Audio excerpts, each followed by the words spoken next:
Kagagaling lang umihi ni Dante at pabalik na sana siya sa kubo kung saan naroon ang kanyang mga tauhan nang mapansin niya si Mang Paeng at Aling Dolores na nagbubulungan. Dala ng kuryosidad ay naglakad siya papalapit at nagtago sa likod ng dingding para makinig sa usapan ng dalawa. Narinig niyang sinabi ni Aling Dolores na nagawa umano nito ang pinapagawa ng asawa. Sigurado ka bang ininom nila ang kapeng may pampatulog na ibinigay mo sa kanila? Baka mamaya bigla tayo magkaproblema nito. Napakunot ang noo ni Dante sa kanyang narinig. Iniisip niya kung sino ang tinutukoy ng mag-asawa. Nang mapatingin siya sa kanilang kubo, biglang bumundol ang kaba sa kanyang dibdib. Malaki ang mga hakbang na naglakad siya papunta roon. Nang makapasok, naabutan niya ang kanyang mga kasamahan na natutulog. Isa-isa niyang nilapitan ang mga ito para gisingin. Subalit ni isa sa mga ito ay wala man lang nagising. Dahil doon, napuno ng pagdududa si Dante. Natitiyak niyang ang mga kasamahan niya nga ang tinutukoy ni Mang Paeng at Aling Dolores. Bigla siyang naging alerto nang makarinig siya ng mga yapak na papalapit. Kinuha niya ang baril sa kanyang bewang, subalit nanlumo siya nang makitang walang lamang bala ang kanyang magasin. Tumingin siya sa kanyang mga kasamahan at doon niya lang napagtanto na pati ang mga armas ng mga ito at ang iba pa nilang mga armas ay nawawala na rin. Pilit na pinakalma ni Dante ang kanyang sarili at nagkunwaring hindi niya pa rin alam ang lahat. Naglakad siya palabas ng kubo at sa pintuan pa lang ay nakasalubong na niya si Mang Paeng. Oh, parang gulat na gulat ka yata at namumutla ka pa. Para kang nakainom ng suka. Ayos ka lang ba, Kapitan? Opo, Mang Paeng. Masakit lang po ang tiyan ko. Ganon ba? May dala akong kape rito. Magkape ka na muna. At sasabihin ko kay Dolores na pairamin ka ng langis. Para naman kahit papano guminahawa ang pakiramdam mo. Napatingin si Dante sa bitbit nitong tasa ng kape. Alam niyang sa oras na inimin niya yon ay matutulad na rin siya sa kanyang mga kasamahan. Bumalik ang tingin niya sa muka ni Mang Paeng. Nakangiti ito ng matamis sa kanya. Kaya naghinala siya na alam na nitong alam niya ang mga nangyayari. Dinampot niya ang tasa ng kape at dahan-dahang inilapit sa kanyang bibig. Habang ginagawa niya yon, ay ramdam niya ang presensya ng mga tao sa paligid. Halos lahat ng naroon ay sa kanya nakatingin at hinihintay na lagukin niya ang laman ng tasa. Pakiramdam ni Dante ng mga sandaling yon ay isa siyang tupa na napapalibutan ng mga mababangis na lobo. Sa halip na inumin ang laman ng tasa, isinaboy niya yon sa muka ni Mang Paeng at pagkatapos ay mabilis na tumakbo. Tinahak niya ang direksyon papunta sa kakahuyan na nasa malapit. Wala pang 5 minuto ay narinig niya na may humahabol sa kanya, kaya mas lalo niya pang binilisan ang pagtakbo. Bago pa siya makarating sa kakahuyan, ay nakaramdam na siya ng pagod, kaya naisip niyang magtago sa isa sa mga bahay na naroon. Kumatok siya sa pinakahuling bahay at nakiusap sa lalaking nagbukas sa kanya na patuluyin siya. Nang sabihin niya rito na may humahabol sa kanya at nasa panganib ang buhay niya, ay kagad naman siya nitong pinapasok. Inutusan siya nitong magtago sa ilalim ng katre na nasa tapat ng pintuan. Makalipas ang mahigit 10 minuto, ay may sunod-sunod na kumatok mula sa labas. Binuksan ng lalaki ang pinto at narinig niyang sinabi nito sa mga naghahanap sa kanya na hindi siya nito nakita. Nakahinga siya ng maluwag nang marinig niya ang mga yapak na papalayo. Kasunod noon, sinilip siya ng lalaki at sinabing pwede na siyang lumabas dahil wala na ang mga humahabol sa kanya. Lumabas siya mula sa kanyang pinagtataguan at nagpalipas muna ng ilang minuto bago nagpaalam. Pagbukas na pagbukas niya ng pintuan, laking gulat niya nang bumungad sa kanya ang nakangising muka ni Mang Paeng. Akala mo ba makakatakas ka? Wala pa nakakatakas sa amin, bata. Napaatras si Dante at nang lumingon siya sa lalaking tumulong sa kanya, ay nakita rin niya itong nakangiti. Ang sumunod na nangyari ay bigla niya nalang naramdaman na may kung anong matigas na bagay ang tumama sa kanyang ulo. Bago tuluyang magdilim ang kanyang paningin, ay narinig niya pa ang halakhak ni Mang Paeng. Hindi alam ni Dante kung ilang oras siyang walang malay. Nang magising, ay kagad niyang nalasahan ang malapot at malansang likido na galing sa sugat niya sa ulo. Pagmulat niya ng kanyang mga mata, bumungad sa kanya ang mga taong nagsasayaw sa saliw ng tugtog ng tambol. Subalit hindi yun ang pumukaw sa kanyang atensyon, kung hindi ang tatlong naglalakihang kawa na nakasalang sa naglalagablab na apoy. Lihim siyang nagtaka kung para saan ang mga yon. Sumunod niyang napansin ay ang mga mesa at upuan na nakahilera. Parang isang malaking salo-salo ang magaganap. Mabuti naman at gising ka na, Kapitan. Tumingin si Dante sa pinanggalingan ng boses at nakita niya si Mang Paeng. Anong ginagawa mo? Anong kailangan mo sa amin? Sino nag-utos sa'yo na gawin ito? Sa halip na sagutin ang tanong niya, nilapitan siya nito at pinunasan ng dugo sa kanyang muka gamit ang hintuturo nitong daliri. Gusto niyang maduwal ng mga sandaling yon. Samantalang tila sarap naman si Mang Paeng sa lasa ng kanyang dugo. Sagutin mo ang tanong ko. Anong kailangan mo sa amin? Kayo mismo ang kailangan namin, Kapitan. Pagkasabi nun, ay lumapit si Mang Paeng sa isang grupo ng mga kalalakihan at may sinabi. Sabay-sabay na tumayo ang mga ito at naglakad papuntang kubo kung saan naroon ang kanyang mga kasamahan. Nang lumabas, may kanya-kanya ng buhat ang mga lalaki. Nanlaki ang mga mata ni Dante at nagsimulang magpumiglas nang makita niyang isa-isang inihagis sa kawa ang kanyang mga kasamahan. Wag! Tama na! Bitiwan niyo sila! Tama na! Yun ang mga katagang paulit-ulit na isinisigaw ni Dante habang pilit na kumakawala sa pagkakatali. Subalit hanggang sa matapos ang mga kalalakihan, ay wala man lang siyang nagawa para iligtas ang kanyang mga tauhan. Ang sumunod na mga nangyari ay naging kahindik-hindik para kay Dante. Nasaksihan niya kung paanong nilantakan ni Mang Paeng ang katawan ng kanyang mga kasamahan. Sa kabila ng samot-saring emosyon na kanyang nararamdaman, hindi niya maiwasang masuka dahil sa pandidiri. Pagkatapos kumain ni Mang Paeng, ay muli siya nitong nilapitan.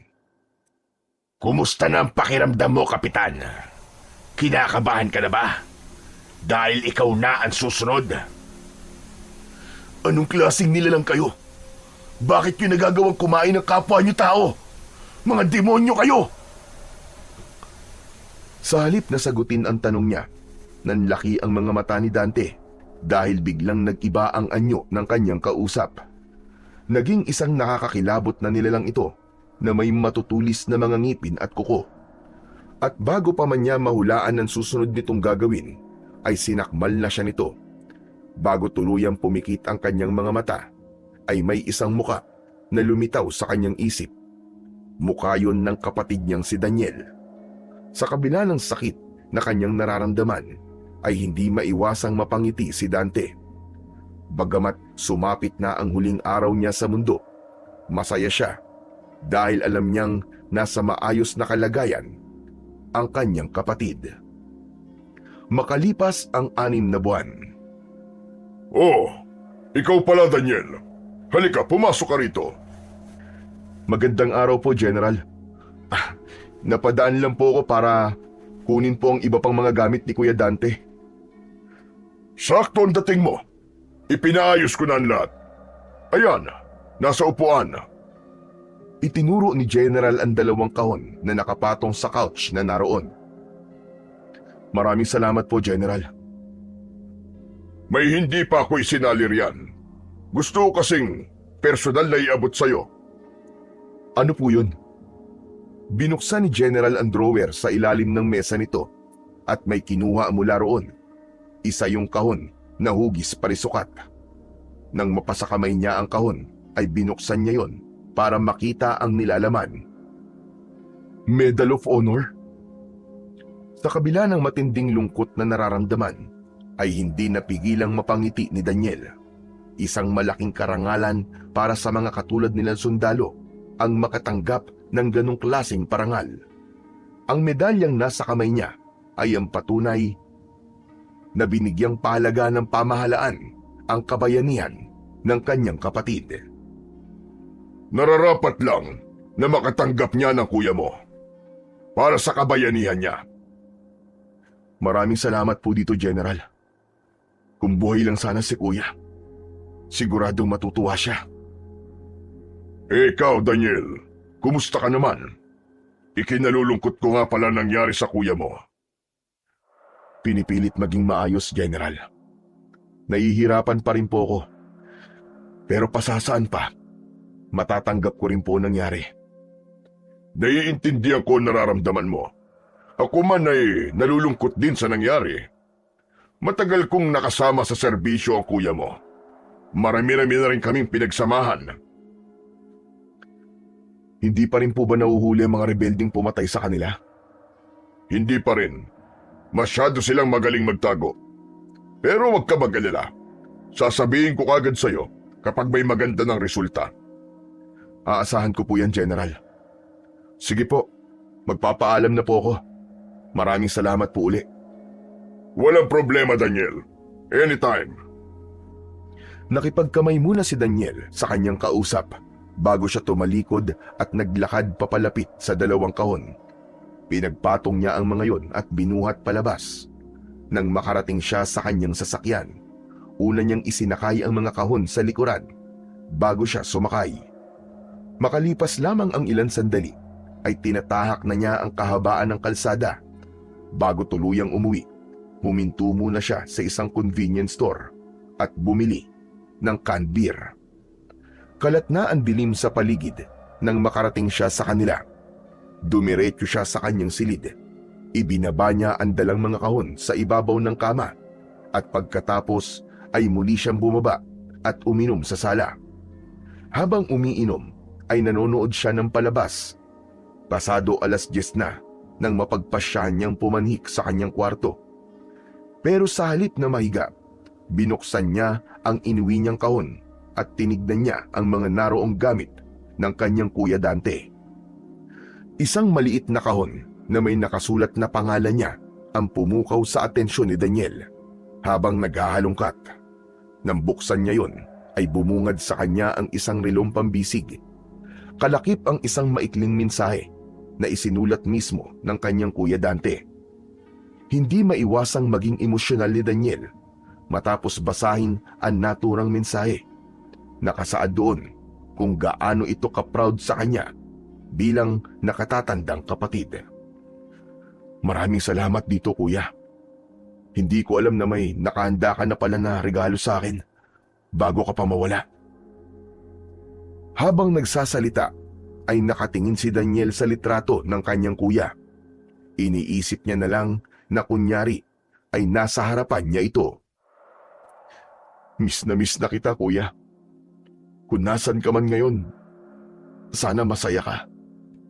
Ikumusta mo na lang ako at iyakap kina mama at papa kapag nakita mo sila dyan. Pakisabi na rin na miss ko na sila. Isang mapait na ngiti ang sumilay sa labi ni Daniel matapos niyang bitiwan ang mga katagang yon. Parang kailan lang ay litrato lang ng kanyang mga magulang ang kinakausap niya. Ngayon ay kasama na rin ang litrato ng kuya niya. Ang daya mo! Ang daya-daya mo, kuya! Iniwan mo ako eh. Ikaw na nga lang ang meron ako. Mag-isa na lang tuloy ako ngayon. Simula ng bata pa siya, ay sanggan dikit na niya ang kanyang kuya. Sa katunayan nga, nang maulila sila sa mga magulang, ay ito na ang umako sa lahat ng responsibilidad. 10 taon lamang siya noon at 18 naman ang kanyang kuya. Para matustusan ang kanilang mga pangangailangan, ay pinagsabay nito ang pagtatrabaho at pag-aaral. Siya ang naging saksi sa lahat ng paghihirap at sakripisyo nito para lang makapagtapos at maging isang ganap na sundalo. Hindi man lang ako nagkaroon ng pagkakataon na pasalamatan ka sa lahat ng ginawa mo para sa akin, kuya.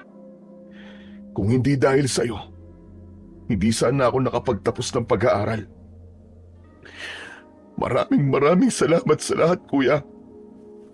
Salamat dahil kahit kailan ay hindi mo ako pinabayaan.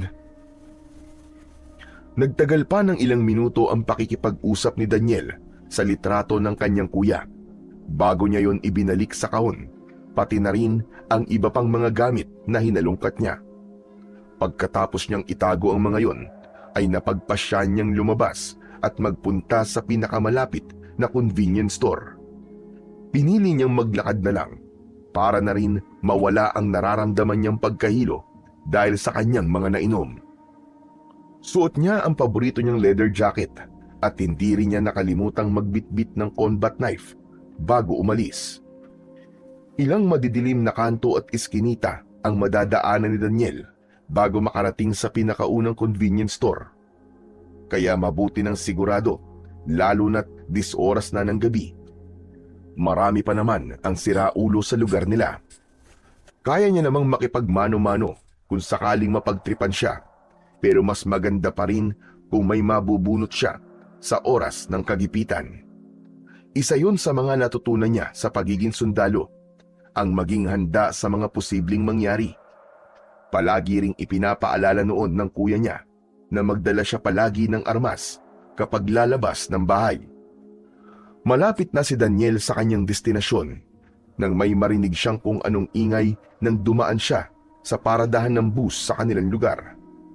Dala ng kuryosidad, kusang humakbang ang kanyang mga paa at tinuntun niya ang pinagmumulan ng ingay. Marahan lang ang bawat takbang niya upang hindi siya makalika ng anumang ingay. Sa likod ng isang bus, doon natagpuan ni Daniel ang isang babae na pilit na hinuhubaran ng 2 lalaki. Panay ang pagpupumiglas nito at humihingi ng saklolo. Wala nang inaksayang sandali si Daniel. Lumapit siya sa kinaroroonan ng mga ito at sinipa ng malakas sa tagiliran ang isa sa 2 lalaki. Sa lakas ng ginawa niyang pagsipa, tumilapon ito at tumama ang likod sa likuran ng bus. Nagulat naman ang isa nitong kasama dahil sa biglaan niyang pagsulpot. Nang makabawi sa pagkabigla, ay tumayo ito at naglabas ng patalim. Nang umakto itong sasaksakin siya sa dibdib, ay pinihit niya paiwas ang kanyang balikat at hinawakan ng braso nitong may hawak na armas. Gamit ang isa niyang braso, siniko niya ang mukha ng lalaki. Hindi pa siya nakontento. Isinampay niya sa balikat niya ang braso nitong hawak-hawak niya at buong lakas na binuhat ang katawan nito pabaliktad. Napasigaw sa sakit ang lalaki nang humampas ang likuran nito sa simento. Bibigyan niya pa sana ito ng tadyak sa tiyan, pero hindi niya na ginawa dahil bigla itong nagmakaawa sa kanya. Mga siraulo kayo!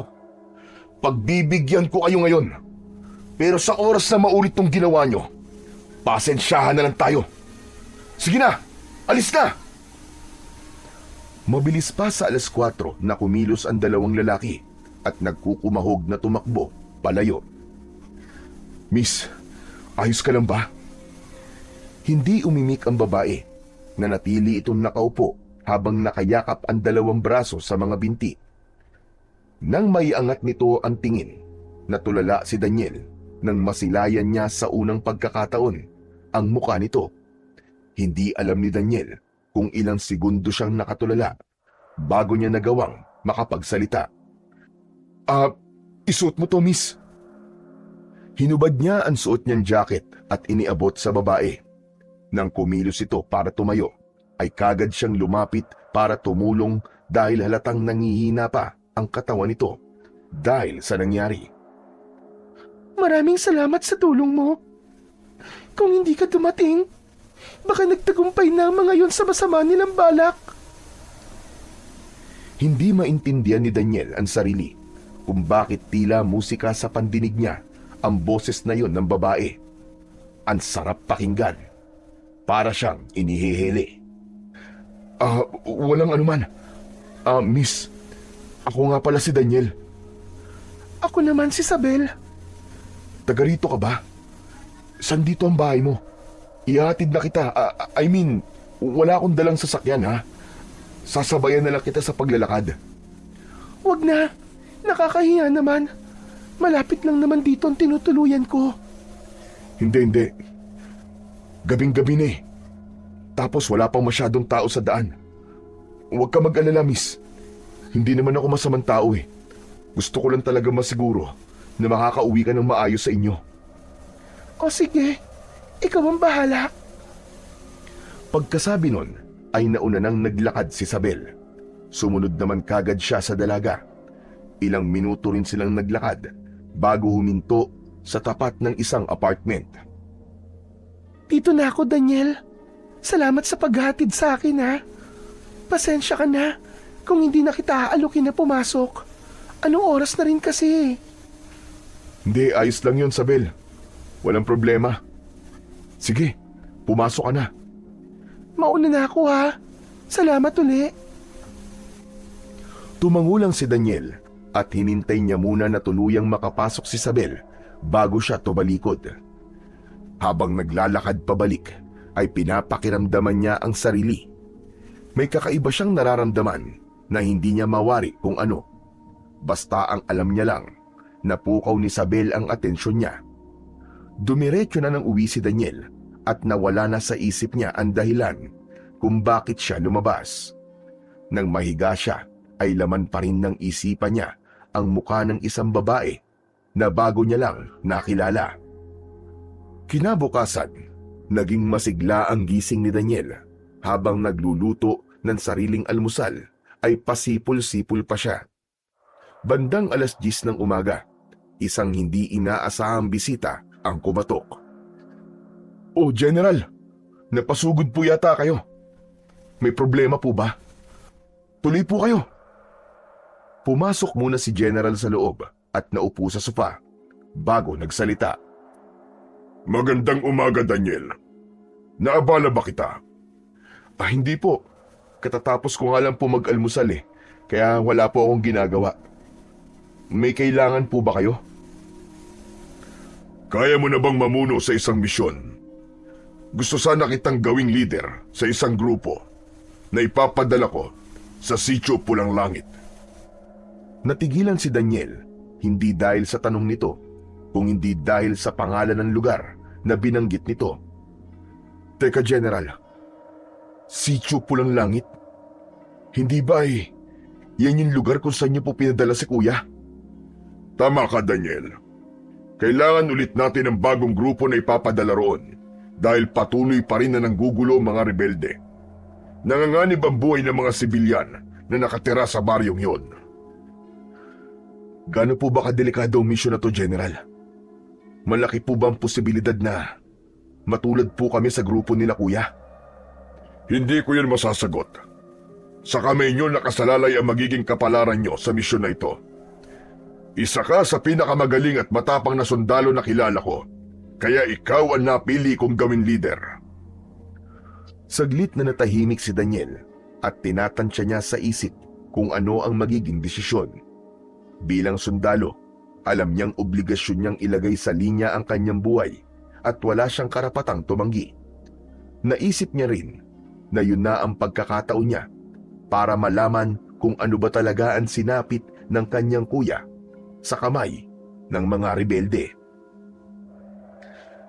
Sige, General. Pumapayag po ako sa gusto niyo. At maraming salamat din po sa pagtitiwala niyo po sa kakayahan ko. Malaki ang tiwala ko talaga sa kakayahan mo. At sana mapagtagumpayan mo ang misyon na ito. Alang-alang sa kuya mo, Daniel. Kailan po ang alis namin? Bukas na bukas din. Aabuti ng isang buong araw ang biyahe nyo bago kayo makarating sa Pantalan. Doon may lalapit sa inyo na taga-Sitio Pulang Langit at siya maghahatid sa inyo sa lugar nila. Ano po ang pangalan ng taong yun? Paeng ang pangalan niya. Ang edad niya ay mga nasa 50 anyos. Siya ang itinuturing na kapitan sa lugar nila. Pagdating niyo sa Sitio Pulang Langit, kailangan niyo magpanggap na mamamayan sa baryo na yon para madali niyo masubaybayan ang buong paligid. May inihanda ng kubo para sa inyo si Paeng. Ikaw na ang bahalang magsabi sa mga kasama mo kung ano ang mga dapat nilang gawin. Sige po, masusunod po, General. Tatandaan ko po ang lahat ng mga sinabi niyo sa akin. Good. Paano? Kita na lang tayo bukas sa headquarters. Doon maghihintay ang bus na maghahatid sa inyo sa pantalan. O sige, Daniel, kailangan ko nang umalis. May mga kailangan pa akong gawin. Nagkamay na muna silang dalawa bago niya inihatid palabas si General. Nang muli siyang mapag-isa, ay bumalik sa isip niya ang nangyaring pag-uusap nila ng General. Aaminin niyang may parte sa kanya ang nakakaramdam ng takot sa posibleng kahinatnan nila. Pero mas lamang ang nararamdaman niyang kuryosidad na alamin ang sinapit ng kanyang kuya at ng iba pang sundalo na ipinadala sa lugar na yon. Kinagabihan, napagpasya ni Daniel na puntahan si Isabel. Balak niyang yayain kumain sa labas ang dalaga.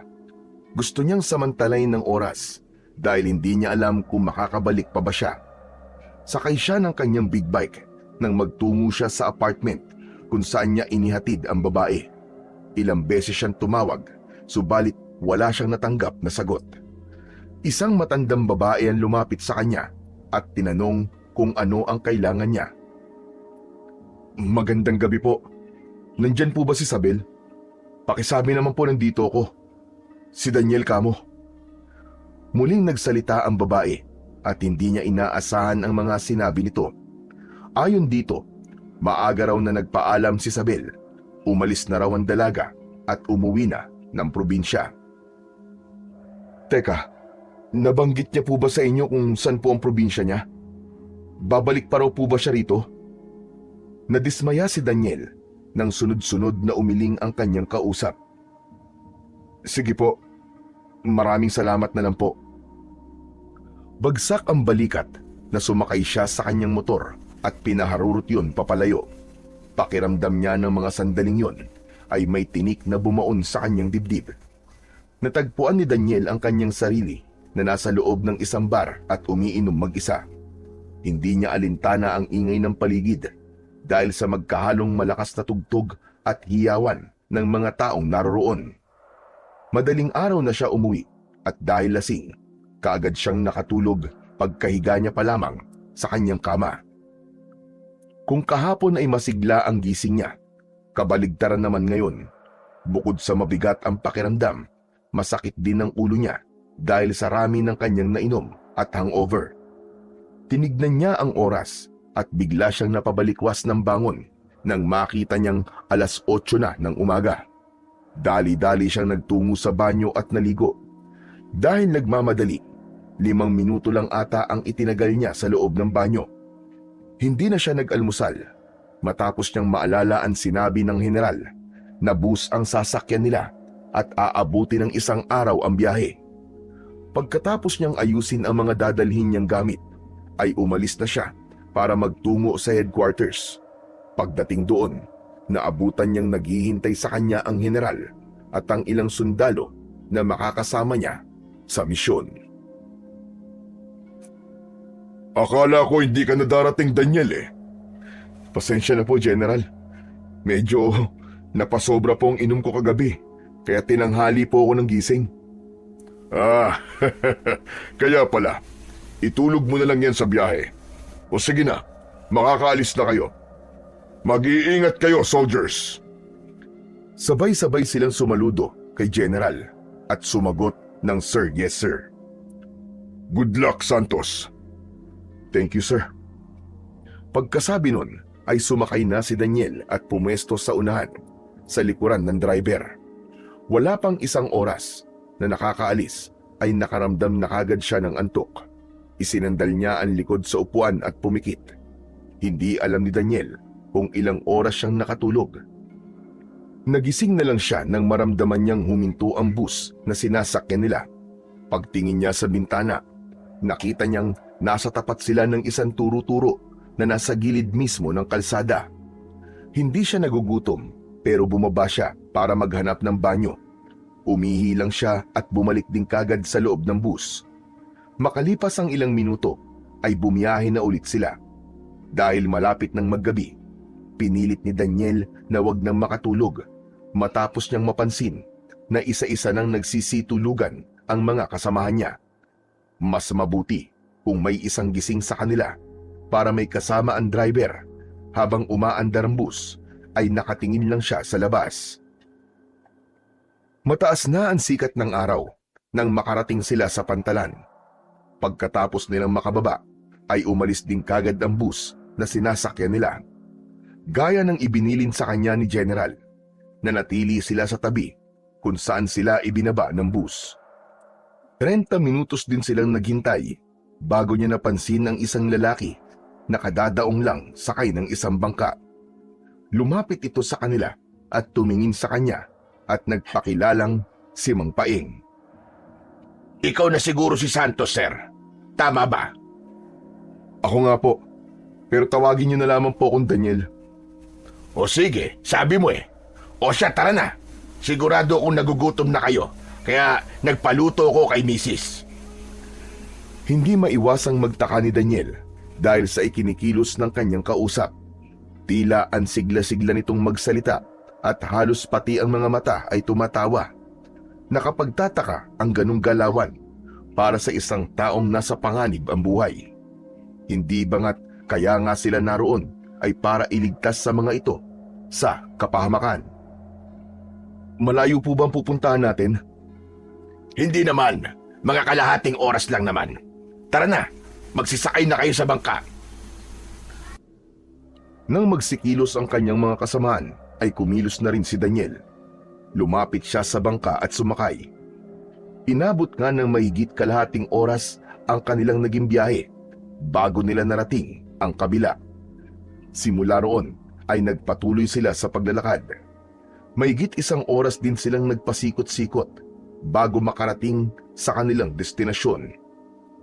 Pagpasok nila sa Sitio Pulang Langit, nakaramdam ng hindi maipaliwanag na pakiramdam si Daniel. Matapos niyang mapansin na sinusundan sila ng tingin ng bawat taong madaanan nila. Nagkunwari na lang siyang walang nakikita at nagpatuloy sa paglalakad. Tumingala siya sa langit matapos niyang mapansin ang kakaibang kulay noon. Mamula-mula yon kung kaya't medyo madilim ang paligid. Yun marahil ang dahilan kung bakit tinawag na Sitio Pulang Langit ang baryo na yon. Napansin niya rin ang klima. Mahangin at malamig ang lugar kahit tanghaling tapat. Ilang bahay ang dinaanan nila bago sila huminto sa tapat ng isang bahay kubo. Sa tingin ni Daniel, yun na ang pinakahuling bahay dahil kakahuyan na ang nakikita niyang kasunod. Binuksan ni Mang Paing ang pintuan at pagkatapos ay tumingin sa kanya. Daniel, dito kayo tutuloy. May mga unan at kumot na sa loob. Kapag may kailangan kayo, yun lang ang bahay ko. Itinuro ng lalaki ang isa pang kubo na nasa tapat lang ng tutuluyan nila. Maraming salamat po, Mang Paing. Pagkasabi nun ay nauna na siyang pumasok. Kagad naman sumunod sa kanya ang kanyang mga kasamahan. Sige na, magpahinga na muna kayo. Titignan ko lang kung nakahanda ng ipinaluto kong pagkain kay Mrs. Nang tumalikod si Mang Paing, ay sumilip si Daniel sa nakabukas na bintana at tinignan ang paligid. Maayos, tahimik at maaliwalas ang buong lugar. Taliwas sa inaasahan niya. Inaasahan niya kasi na magulo ang paligid na madarat na nila dahil ayon nga sa pagkakaalam niya ay palaging binubulabog ng mga rebelde ang lugar na yon. Pakiramdam tuloy ni Daniel, may kung anong misteryo ang bumabalot sa Sitio Pulang Langit. Umalis siya sa bintana at binalingan ang kanyang mga kasamahan. Ipapaalala ko lang na hindi tayo nandito para magbakasyon. Maging alerto kayo palagi. Hindi naman siguro lingid sa inyo kung gaano kadelikado ang misyon natin na to. Marami ng naunang grupong ipinadala rito at lahat sila ay hindi na nakabalik pa. Kasama na ang kuya ko. Huwag kayong maging kampante sa katahimikan ng paligid dahil hindi natin alam kung kailan susulpot ang mga kalaban. Tumigil sa pagsasalita si Daniel nang makita niyang papalapit sa kanila si Mang Paeng. Nakahanda na raw ang pagkain. Kain na muna kayo. Sa bahay na kayo kumain para makilala nyo na rin ang misis ko. Bagamat may pagtutol siyang nararamdaman, walang nagawa si Daniel kung hindi ang pagbigyan ang sinabi na yon ni Mang Paeng. Sabay-sabay silang lumabas at nagtungo sa bahay nito. Pagpasok nila, naabutan nila ang isang medyo may edad na rin na babae na abala sa pag-aayos ng mga pagkain sa mahabang mesa. Kaagad itong ngumiti nang makita sila. Siya nga pala si Dolores, ang asawa ko. Magandang araw po sa inyo, Aling Dolores. Ako naman po si Daniel. Sila naman po ang mga kasamahan ko. Nakipagkamay si Daniel sa babae at kagad naman niya itong tinanggap. O siya, sige na. Magsikain na kayo. Huwag kayong mahihiya. Kain na kain. Kayo po, Mang Paeng, hindi po ba kayo kakain? Nako, busog pa ako eh. Ito naman si Dolores ay kakakain lang daw. Huwag nyo na kaming alalahanin. Sige na, kumain lang kayo dyan. Nagsimulang kumain si Daniel at ang kanyang mga kasamahan. Dahil hindi siya sanay na kumain sa ibang bahay, nakailang subo lang siya at tumayo na kagad. Hinanap niya si Mang Paeng at nakita niya ang lalaki sa likod ng bahay at nagpapakain ng mga alaga nitong manok.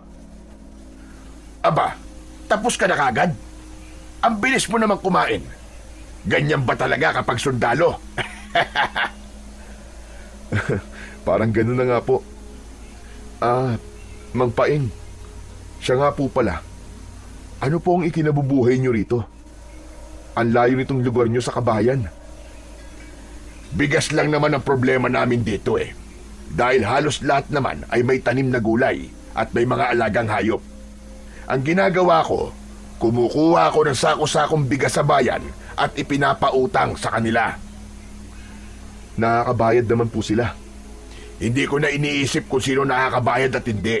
Ang mahalaga kasi sa akin ay nakakatulong ako. Hindi na rin naman ibang tao ang turingan namin sa lugar na ito. Pansin ko nga po kasi halos lahat po ng tao rito ay kilala kayo. Kaya yun nasabi ni Daniel dahil kanina habang naglalakad sila ay napansin niyang halos lahat ng tao ay binabati si Mang Paeng. Ganon talaga siguro kapag nakakatulong ka sa iba. Mang Paeng, may tatanong po pala ako. Sige lang, ano ba yon? Kailan po huling nanggulo rito ang mga rebelde?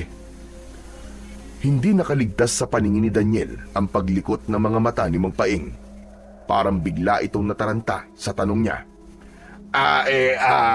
Sa pagkakatanda ko, nitong nakaraang buwan lang. Tama, nitong nakaraang buwan. Mga armado po ba sila? Sinasaktan ba nila kayo? Naku, oo, armado sila.